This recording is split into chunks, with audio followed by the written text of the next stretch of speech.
아직 만화책에서도 호시노아의 과거가 어땠는지 세세하게 나온 게 없어서 상상력을 동반한 부분이 좀 있습니다. 그리고 혹시나 스포를 걱정하실 분들이 있을까봐 최대한 만화책 부분이 아닌 애니에서 나왔던 내용만 다뤄봤으니 걱정 말고 보십시오. 찡끗! 왠지 밝아 보이지만 어딘가 거짓말 같은 웃음이 넘쳐나는 이곳은 부모가 없는 아이들을 모아놓은 시설입니다. 아이들을 모아놓은 시설답게 밝고 순수한 아이들이 많았지만 그 중에서 특출나게 빛이 나는 것 같은 아이가 있었습니다. 이 아이의 이름은 호시노 아이였죠. 정말 눈부시게 아름다운 아이였지만 가정환경은 그렇게 좋지 않았습니다. 그녀의 아버지는 일찍이 존재하지 않았고 어머니는 한 분 계셨지만 절도를 하는 바람에 교도소에 가게 됐죠. 그렇게 혼자 남겨진 아이는 시설에 맡겨졌고 시간이 아무리 지나도 어머니가 분명 출소를 한 날이 훨씬 지난 날이 됐음에도 아이를 찾아오는 사람은 아무도 없었습니다. 아이는 자신을 가장 사랑해줘야 되는 사람에게 사랑을 받지 못하다 보니 사랑을 받는다는 게 어떤 느낌인지, 더 나아가서는 사람을 사랑하는 방법까지 모르게 됐습니다. 이런 아이에게 가장 신기한 존재들이 있었으니 그건 바로 아이돌이란 존재들이었습니다. 그들은 TV에 나와서 팬들에게, 대중들에게, 자신들을 봐주는 모든 사람들에게 사랑한다는 말을 하고 있었고 세상 행복하다는 표정을 지으며 노래를 부르고 춤을 췄습니다. 아이는 그들을 보며 어떻게 사랑한다는 말을 아무렇지 않게 할 수 있을까 라는 생각을 했고, 사랑하는 법도 사랑받는 법도 모르는 자신은 절대 아이돌은 못 되겠다 라는 생각을 했습니다. 그렇게 몇 년의 시간이 흐르고 아이는 시설을 나와 산책을 하고 있었는데 갑자기 어떤 선글라스를 낀 남자가 접근을 했습니다. 그 남자는 자신에게 프라푸치노를 사줄 테니 같이 얘기를 조금만 하자고 했고, 아이는 프라푸치노는 개이득이다 라고 생각을 하며 그 남자를 따라 카페로 따라가 봤습니다. 그 남자는 이치고 프로덕션이라는 소속사의 대표이사였고 지하 아이돌이란 걸 만드는 중인데 아이 정도의 비주얼이면 센터도 할 수 있을 것 같다고 하며 자신이 만드는 아이돌에 들어와달라고 스카우트를 했습니다. 아이는 예전부터 남들에게 웃음을 주는 아이돌이란 것은 자신에게 전혀 어울리지 않는 것이라고 생각하기도 했고, 어차피 자신이 처한 상황을 알면 이 대표이사도 그냥 포기하고 돌아갈 거라고 생각해서 대표이사에게 자신은 시설에서 자라고 있으며 남을 사랑하는 법도 사랑받는 법도 모른다고 얘기를 했습니다. 그러자 대표이사는 전혀 당황하지 않고 상관없지 않냐고 말했습니다. 대표이사는 오히려 너희 그런 어려운 상황이 개성이 될 거고 이 아이돌이란 것 자체가 평범한 사람은 할 수 없는 것이라고 말했습니다. 아이는 당황하며 아이돌은 모두에게 사랑한다고 말해야 하지 않냐 라고 말했습니다. 그러자 대표이사는 그 사랑한단 말이 거짓말이어도 상관없다고 말하며 거짓말을 하는 것도 재능이라고 말해줬습니다. 아이는 순간 머리를 맞은 듯 했습니다. 자신은 지금까지 사랑한단 말은 무조건 진심이어야 된다고 생각했는데 자신의 앞에 있는 사람은 거짓말로 와도 사랑한단 말을 해도 된다고 하고 있었습니다. 대표이사는 아마 너도 사실은 사람을 사랑하고 싶다는 생각을 가지고 있을 것 같은데 아직 대상도 못 찾았고 방법도 몰라서 헤매고 있는 거 아니냐고 물어봤습니다. 그리고 만약 너가 아이돌이 된다면 노래 가사에 사랑한단 말은 주구장창 들어가니까 대중들에게 사랑한단 말은 무조건 할 수 있을 거라고 말하고는 그렇게 모두에게 사랑한단 말을 하다 보면 언젠간 너희 그 사랑한다는 거짓말이 진실이 될지도 모른다란 말을 했죠. 그 말을 들은 아이는 아이돌을 해야겠다는 마음이 들었습니다. 언젠간 누군가에게 진심으로 사랑한단 말을 하게 될지도 모르니 그 순간을 위해서 아이돌을 하기로 했죠. 그렇게 12살의 나이로 호기롭게 아이돌을 시작한 아이였지만 시설에 있기도 했고 제대로 사랑을 못 받아온 환경 때문인지 촬영장을 가든 무대를 가든 계속 겉돌기만 했습니다. 모두가 화려한 옷을 입고 화려한 표정을 짓고 있었지만 그 속에 있는 아이는 값싼 옷을 입고 무미건조한 표정을 하고 있었죠. 이런 아이의 모습을 어떤 프로듀서가 좀 안타깝게 봤고 그 프로듀서는 아이에게 새로운 경험을 시켜주기 위해서 라라라이라고 하는 극단의 워크숍을 소개시켜줬습니다. 아이는 어딜 가든 딱히 지금과 다를 바가 없다고 생각했고 그 프로듀서가 소개해준 라라라이라고 하는 무명극단의 워크숍에 참가를 해봤습니다. 하지만 그 워크숍은 지금까지와는 좀 달랐습니다. 정확하게는 어떤 한 남자 덕분에 달랐다고 말할 수 있었죠. 그 남자는 사람을 끌어들이는 매력이 있었고 연기도 꽤나 잘했습니다. 아이는 라라라이 극단에 자주 나가며 그 남자와 자주 마주쳤고 그 남자에게 연기도 배웠고 무대 연출 같은 것도 살짝씩 배워갔습니다. 그 남자와 좋은 관계가 된 이후부터 아이의 성격이라던가 옷 입는 방식 등 다양한 부분이 바뀌어갔죠. 아이는 그 남자에게 잘 보이기 위해 많은 사람들이 좋아하는 표정을 연구하여 그 표정을 짓기 위해 연습을 했고, 옷 역시 돈이 없어서 맨날 값싼 옷만 입었지만 가끔씩 좋은 옷을 사서 그 남자와 만날 때 입고 나가곤 했습니다. 그리고 가끔 그 남자와 데이트를 하기 위해 라라라이 극단을 소개해준 프로듀서에게 좋은 장소를 추천받기도 했습니다. 그렇게 아이와 남자는 사귀는 사이가 됐고 그와 비슷한 시기에 아이가 속해 있던 아이돌 그룹 비코마치 역시 점점 세간의 주목을 받기 시작했습니다. 이제 아이는 열심히 무대에 나가는 연습을 하면 될 거라고 생각을 했지만 생각도 못한 일이 벌어졌습니다. 그것은 바로 임신이었죠. 아이는 극단에서 만난 그 남자의 아이를 임신했고 임신했다는 사실을 소속사 사장에게 숨기고 싶었지만 점점 배가 불러오는 바람에 소속사 사장에게 들켜버렸습니다. 소속사 사장은 아이의 불러온 배를 보더니 사색이 됐고 혹시나 엄청난 변비일 수도 있으니 일단 병원에 가보자라고 말을 했습니다. 그렇게 말을 하긴 했지만 사장도 왜 배가 불렀는지 대충 예감이라도 갔는지 기자들에게 아이가 몸 상태가 안 좋아서 당분간 활동을 쉬겠다고 말을 했고 사람들이 자주 안 다니는 시골 깡촌의 산부인과로 아이를 데리고 갔습니다. 아이는 사장과 함께 산부인과 의사를 만나러 갔고 의사는 임신한 지 20주 정도 됐고 뱃속에는 쌍둥이가 있단 말을 해줬습니다. 사장은 당황하며 아이에게 왜 말을 안 한 거냐고 아빠는 대체 누구냐고 말했습니다. 하지만 아이는 그 남자에게 아빠에게 폐를 끼치기 싫었기 때문에 비밀이라고 대답을 해줬죠. 사장은 그래 아빠는 그렇다 치고 지금 쌍둥이를 낳으면 네 아이돌 인생도 소속사도 끝난다고 말하며 아이를 낳을 건지 앞으로 어떻게 할 건지를 물어봤습니다. 아이는 자신만 어떻게 되면 모르겠는데 소속사도 큰일 난다고 하니까 살짝 고민이 됐습니다. 그래서 의사 선생님에게 조언을 구했고 의사 선생님은 아이의 의견이 가장 중요하니까 생각을 한번 해보라고 말했습니다. 아이는 의사 선생님의 말을 듣고 한동안 생각을 해봤습니다. 만약 가족과 아이돌 둘 중 하나를 포기하라고 한다면 뭘 포기할 것인가? 라고 물어본다면 아이의 대답은 둘 다 포기하고 싶지 않다 였습니다. 만약 쌍둥이가 태어난다면 그 자체로 이미 집안은 왁자질 걸 알 거고 자신이 그렇게 갖고 싶어 했던 즐거운 가족이 될 거란 생각이 들었습니다. 그리고 아이돌 역시 계속한다면 지금까지 거짓말로 말했던 사랑이 진짜가 될 거란 믿음이 있기 때문에 아이돌 역시 포기하고 싶지가 않았죠. 아이는 이렇게 된 이상 둘 다 포기하지 않겠다 라는 생각을 했습니다. 어차피 아이돌이란 것은 아무리 슬퍼도 거짓말을 쌓아 올려 남들에게 행복을 주는 직업이기 때문에 아이 한두 명 숨기는 것쯤은 아무것도 아닐 거라는 생각을 했죠. 아이는 이런 결심을 한 뒤 바람도 쐴 겸 옥상에 올라갔습니다. 옥상에 갔더니 자신을 봐줬던 의사 선생님이 계셨고 의사 선생님에게 인사를 했더니 이런 시골까지 온 건 눈에 띌까봐 온 거냐 라고 물어봤습니다. 아이는 이런 시골에 자신을 알아본 사람은 없을 거라고 생각했는데 의사 선생님이 알아봐서 좀 신기했습니다. 의사 선생님은 환자 중에 네 팬이 있었다는 말을 했고 그래서 아이는 날 거냐고 물어봤습니다. 아이는 선생님에게 거짓말은 최고의 사랑이라고 말하며 아이돌의 삶과 엄마의 삶 둘 다 포기하지 않겠다라고 말을 했습니다. 의사 선생님은 아이의 말을 듣고 알겠다고 말하며 아이의 출산을 돕겠다고 말을 했습니다. 그로부터 몇 주 동안 아이는 출산을 위해 선생님과 준비를 했고 마침내 출산날이 다가왔습니다. 아이는 같이 고생을 하는 의사 선생님이 자신의 출산을 도와줬으면 좋겠다 라고 생각했지만 왜인지 의사 선생님은 보이지가 않았습니다. 별 수 없이 아이는 자신과 함께 있어주던 의사 선생님 없이 쌍둥이를 낳았고 쌍둥이에게 각각 아쿠아마린과 루비라는 이름을 지어줬습니다. 아이는 쌍둥이를 낳고 난 뒤 집으로 돌아와서는 소속사 사장에게 주의사항에 대해 들었습니다. 일단 아이가 쌍둥이를 낳았다는 사실이 들키면 안 되니 둘의 호적은 소속사 사장과 그의 아내의 자식으로 해놨으니까 절대로 아이들 데리고 다니지 말란 말을 들었죠. 아이는 좀 아쉽긴 했지만 그래도 아이돌로서의 삶도 지키고 싶었기 때문에 사장의 말대로 하기로 했습니다. 아이는 그 후로 열심히 춤 연습도 하고 사람들이 좋아할 만한 표정들을 연습한 뒤 여러 무대에 나섰고 그렇게 빡센 연습을 한 아이가 무대하는 모습을 본 촬영 관계자들은 누구보다 빛나는 아이 모습에 매료되었습니다. 그 덕분에 비코마치는 알 사람들은 아는 아이돌이 되었고 꽤 많은 팬들도 생겨서 악수회를 열기도 했습니다. 그 악수회에서 아이는 어떤 팬에게 별모래를 선물받기도 했죠. 아이가 평소에 사람들의 얼굴과 이름을 잘 못 외우긴 했지만 팬들을 사랑하기 위해 노력하고 있었으므로 이 별모래를 준 팬의 이름은 기억해야겠다라고 생각을 했습니다. 그렇게 얼마간의 시간이 지나고 아이는 늘 그랬듯이 어떤 무대에서 공연을 하게 됐는데 공연을 하던 중 자신의 아이들이 와서 오타게를 추는 걸 목격합니다. 그것을 본 아이는 자신이 낳은 자식들이 너무나 귀엽다는 생각을 하며 사람들이 좋아할 만한 표정이 아닌 진심이 담긴 표정을 하게 됩니다. 그리고 자신의 그런 진심이 담긴 표정을 팬들이 좋아한다는 걸 깨닫고는 이제 이런 표정도 한번 연습해봐야겠다 라는 생각을 하게 됐죠. 그렇게 몇 년이 지나고 아쿠아와 루비는 조금 더 커서 말을 할 줄 알게 됐습니다. 근데 얘네가 어린애들 치고는 너무 어려운 단어들을 가끔씩 쓰는 걸 봤고 아이는 그걸 보고 이거 얘네가 감당 안 되는 천재들인 게 아닐까 라는 생각을 하기도 했습니다. 아무튼 쌍둥이들이 조금 더 컸기 때문에 아이는 조금 더 일을 늘렸고 그러다 보니 아이에게 드라마 출연 제의까지 오게 됐습니다. 물론 단역이긴 했지만 드라마 출연을 할 수 있다는 게 중요했고 아이는 자신의 쌍둥이들을 데리고 촬영 현장으로 갔습니다. 아이는 늘 그랬듯이 밝은 기운으로 사람들을 대했고 라라라에서 배운 연기력과 연출 같은 것들을 활용하여 촬영 역시 완벽하게 끝냈습니다. 그리고 나서 며칠 뒤 드라마가 나온 걸 봤는데 아이의 촬영부는 거의 나오지가 않았습니다. 아이는 살짝 실망하긴 했지만 자신의 연기력이 모자랐던 건가 라는 생각을 하며 넘어갔습니다. 그런데 며칠 뒤 저번에 드라마 촬영을 도와줬던 감독이 자신과 자신의 아들인 아쿠아를 어떤 영화 촬영에 캐스팅했고 아이는 그곳에서 라라라에서 배웠던 아니 자신을 바꿔줬던 그 남자에게 배운 모든 것들을 선보였습니다. 아이가 맹활약한 이 영화 덕분에 아이는 완전 뜨게 됐고 드라마,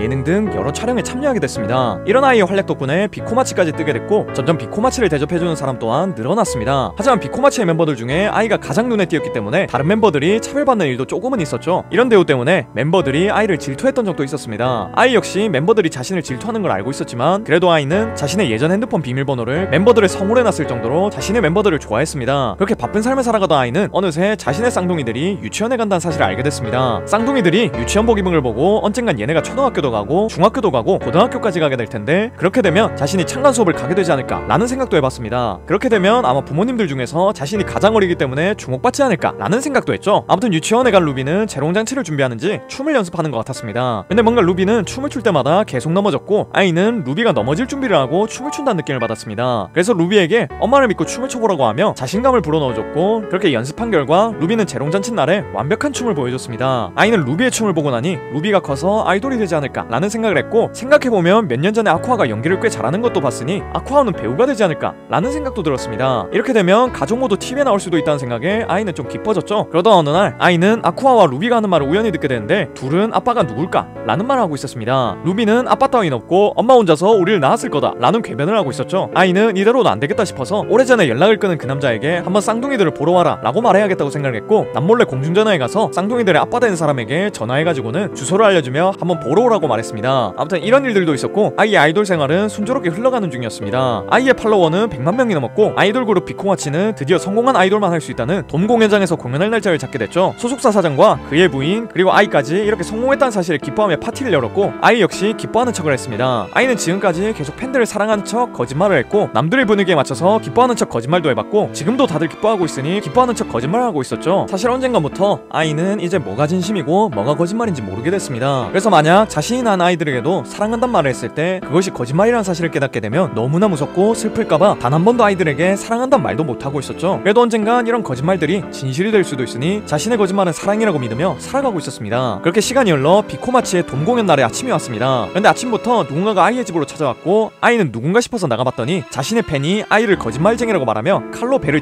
찔러버렸습니다. 아이를 찌른 스토커는 아이에게 아이돌이 쌍둥이를 만드는 게 말이 되냐고 말하며 이건 팬을 향한 배신이라고 우리를 사랑한다고 말한 게 다 거짓말이었던 거냐고 따졌습니다. 아이는 스토커를 자세히 살펴보니 저번에 악수회에서 자신에게 별모래를 준 팬이었던 걸 알아챘고 자신을 찌른 팬에게 나는 모두를 사랑하기 위해 노력하고 있었다고 자신에게 거짓말은 사랑 지금도 너를 사랑하고 싶다고 생각하는 중이라고 말을 했습니다. 팬은 그 말을 듣고 당황하면서 도망을 쳤고 아이는 쓰러졌습니다. 아이 곁에 있던 아쿠아는 당황하며 구급차를 부르려고 했고 최대한의 응급처치를 하려는 것 같았습니다. 아이는 전부터 아쿠아가 조숙하고 아는 것도 많다는 생각을 했었는데 지금 보니 더 어른스럽다는 생각을 했습니다. 아이는 자신을 살리기 위해 노력하는 아쿠아에게 늦은 것 같다고 말하며 아쿠아와 루비에게 재롱잔치에서 루비가 춤을 췄던 일, 아쿠아가 좋은 연기를 보여줬던 일 등을 보면서 둘이 어떤 어른으로 클지 옆에서 지켜보고 싶었다고 말을 했습니다. 그리고 그렇게 좋은 엄마는 아니었지만 둘을 낳은 건 정말로 잘했던 것 같다고 말하며 마지막으로 둘에게 어떤 말을 남기기 시작했습니다. これは言わなきゃ。ルビー、アクア、愛してる。ごめんね。言うのこんなに遅くなって。この言葉は絶対嘘じゃない。 그렇게 사랑할 줄도 모르고 사랑을 받을 줄도 모르던 호시노 아이는 누구보다 사랑받는 아이돌이자 그 누구보다 아이들을 사랑하는 어머니로 죽음을 맞이했습니다.